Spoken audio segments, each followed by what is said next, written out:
taong bayan kasi alam nila, ano akala niyo sa taong bayan, bobo? Na palibhasa, meron kayong gimmick, mag-iiba ang kanilang sentimiento na pinakapalpak na presidente sa kasaysayan ng Pilipinas ang Marcos Jr., 'di ba? So itigil niyo na 'yan, huwag niyo nang insultuhin ang katalinuhan ng taong bayan. Kung gusto mong mamahal ka o muli ng taong bayan, madali lang po, mag-resign na kayo. Correct, Kasi 'yan ang mag-resign na. inaantay ng taong bayan. Ikaw ang problema at baka mapatawad ka pa at mahalin ka pa kapag sinalba mo ang bayan sa pamamagitan ng pagre-resign. Pag-isipan mo 'yan, Marcos Jr. So sa mga pag-uusap niyo ni VP dito sa The Hague at, alam ko may isa tayong avenue na gusto nating, sundan para mapabilis ang paglaya ni, ay pag-uwi ni Pangulong Duterte. So dun sa mga pag-uusap ninyo para sa kaalaman ng ating kababayan, dahil ang mga tao alam mo talagang frustrated na, ang Pangulong Duterte magtatatlong buwan na dito. Dun ba sa mga meetings ninyo, masasabi ba natin na may development, may pag-asa pa ba tayo na mapabilis ang pag-uwi ng ating, Tatay Digong? Well, sinabi naman ni VP Sara na yung aking suhestyon na gamitin ang Batas Netherlands para mapauwi kaagad si Tatay Digong ay tinanggap na ni Tatay Digong. In Oo. the process na of choosing a Dutch lawyer kasi hindi naman ako Dutch lawyer. No? Pero Mm. pagdating sa European Court of Human Rights, meron din akong credentials umapir doon. So pwede akong umapir doon. Pero ang initial dyan is sa Dutch court. At madali lang po ang aming argumento dyan. No? Sinasabi nila, ito hindi ko alam talaga dahil hindi naman ako abogado sa Holland, no? Mhm. Na mga 80 anyos hindi na linilitis. Okey. So ang tanong, kung ang 80 anyos sa Netherlands hindi linilitis, ang kulungan naman ni Tatay Dingo, ang hukuman nasa Holland, bakit siya lang ang 80 anyos na linilitis? So Yeah. sa tingin ko, mapapabilis talaga yung proseso ng pagpapalaya sa kanya kung kukwestiyonin natin. Bakit lahat ng 80 years old di na nalilitis sa Netherlands at si Tatay Digong na nasa Netherlands, linilitis pa rin? Ang problema kasi dito sa ICC talaga, pinaglalaban nila yung buhay ng ICC dahil ang kaisa-isang kaso na linilitis nila si Tatay Digong Mhm. na kapag hindi pa yan natuloy, wala na silang gagawin. Ano pang saysay na ICC? Dapat magsarado na sila. Lalong-lalo Yeah. na hirap sila mag-operate dahil sa mga sanctions ng Amerika. No? So yeah. May pag-asa, in other Yeah, words. in May other words. pag-asa. May So, pag-asa. let's say for example, makakuha na tayo ng mga Dutch, lawyers. Okay, fast forward na ako. Ano yung step, ano yung mga steps? Ano ang mga steps at ano yung timeline? Well, maganda kasi mangyayari dyan. Kasi kauna-unahang pagkakataon na magkakaroon dito sa Europa ng issue, ano ba epekto ng kidnapping doon sa jurisdiction ng hukuman? Illegal ang kidnapping, hindi ba dapat mawalan ng jurisdiction ng hukuman? Mhm. So magkakaroon ng kasagutan dyan. Alam mo naman, pinangangalandakan ng Netherlands na kampiyon sila sa karapatang pantao. So sa tingin ko, malayo na magdesisyon sila na wala kaming pakialam kung kidnapping yan. Tingin ko ang maging desisyon nila bilang isang kampiyon ng karapatang pantao, dapat huwag na ituloy yan. Pero itong issue, paano yan? Merong kasunduan ng Netherlands at ang ICC na rerespetuhin ang mga desisyon ng ICC. So ano ngayon mangyayari kung ang desisyon ng ICC ay sa batas ng Netherlands salungat sa Mhm. batas ng Netherlands at sa karapatang pantao, anong mananaig? Mabuti na lang, wala namang sariling gwardiya ang ICC, wala namang sariling kulungan ng ICC. So sa tingin ko, kung manaig sa korte ng Holland, pwedeng mapalaya si Tatay Digong kahit ayaw pa ng ICC dahil wala nga sariling mga gwardya. Ang ididemanda natin yung mga nagkukulong kay Wala. Tatay Digong at silang dapat sumunod sa batas ng Holland. At yung nangidnap. So, dito sa dito tayo ngayon sa dahig talagang ang mga tao sabi ko nga sabik na sila. Ang dami nagtatanong sa atin, pareho tayo na kailan na ba uuwi si, PRRD? Ito bang ano na ito, itong legal remedy na ito na sinasabi natin, ngayon mo lang 'to naisip o even before first week, second week mo dito naisip mo na 'tong ano na 'to, suhestiyon kay, Inday? Sa mula't mula. Pero in fairness, si VP Sara inisip na rin ito.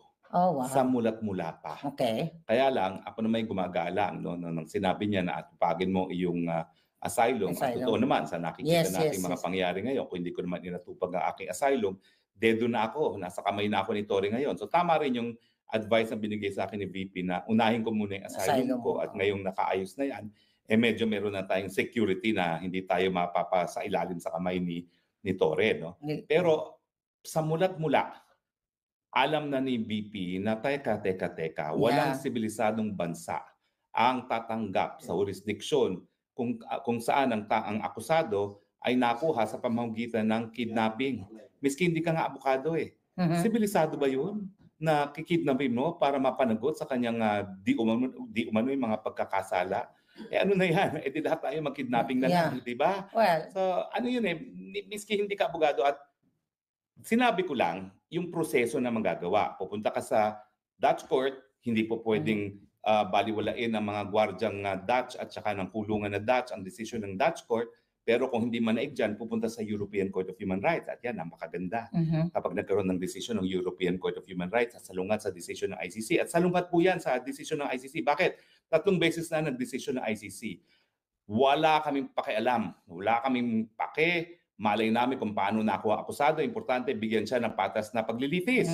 So alam ko yan, magkakaroon ng salungat ng desisyon. O sino ngayon ang mananaig? Napakagandang issue yan. Kaya sana sa lalong mabilis na panahon, makagalaw. Ako naman, kampante ko mas mabilis ang domestic. Bakit? Kasi kapag ikay nag-file ng issue, ng action na habeas corpus, lahat sa buong mundo, pinakamataas na priority yan.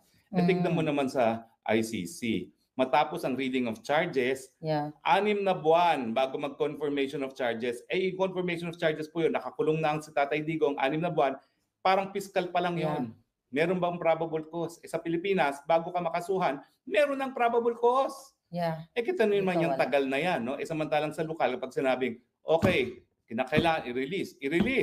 O umapila man ang gobyerno ng Netherlands, mabilis din yung proseso kasi high priority yung habeas corpus. Kung matalo naman, diretso ka sa European Court of Human Rights. Mabilis din yan. Dahil pag nag-order ng provisional measures naman ng European Court na palayain, papalayain ka agad yan at kinakailangan sumunod ang Netherlands, no? Dahil may ngipin yung European Court of Human Rights, di gaya ng ibang mga human rights bodies. So let's say nagwagi na tayo doon o nagdesisyon ng korte na ang Dutch government, okay, pauwi na ang Pangulo, nagkamali yung ICC at dapat nang i-release ang Pangulo. Tama bang ang Pangulong Duterte ay diretso sa Pilipinas, pabalik? Or what? Paano ba yan? Well, sa tingin ko, yun ang gusto ni Tatay Digong, yun dapat ang gawin. Dahil kinidnap siya sa Pilipinas, dapat ibalik siya sa Pilipinas. Yan yung tinatawag nating reparation. Kapag lumabag ka sa isang prinsipyo ng international law, dapat itigil mo yung paglabag mo. Paano gagawin ng Netherlands yan? Sa pamamagitan ng pagpapalaya. Tapos, mayroon man tinatawag ng reparations. Ibalik mo yung sitwasyon bago nagkaroon ng paglabag. Nasaan ba si Presidente Duterte bago nagkaroon ng paglabag? Nasa Pilipinas. So, ibalik mo siya sa Pilipinas. At meron pang danyos na dapat bayaran para lahat yung mga consequences ng pagkakamali, kagaya ng pagkakakulong na 6 na buwan, magkaroon naman ng katumba sa pera, no? Naku, mukhang yayaman pa ata si Tatay Digong.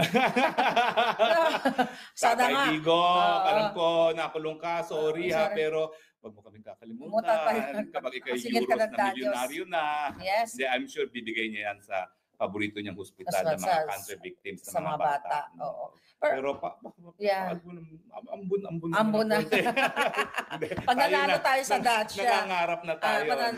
But anyways, folks, kasi syempre, di ba, pinakidnap ng mga bangag. So, alam naman natin na they can do extreme ng kasamaan. What if kung harangan nila yung paglapag na naman ni PRD? Kasi dinungkot, sinapilit, kinidnap, na kung harangan na naman. Ito ano ko lang naman, napaisip lang tayo kasi alam kong grabe itong gobyerno ni Bangag.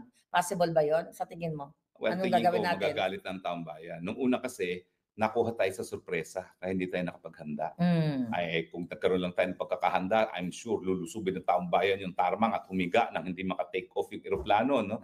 So tingin ko ngayon, mas magiging alerto ang Pilipino pag nagkaroon ng ganyang desisyon. At tingin ko rin, ang administrasyon ni Marcos Jr. dahil alam nilang sinusuko sila ng taong bayan, mag-iisip na rin yan dahil ang pakiusap na lang nila pwede ba wag niyo akong mag-ipakulong?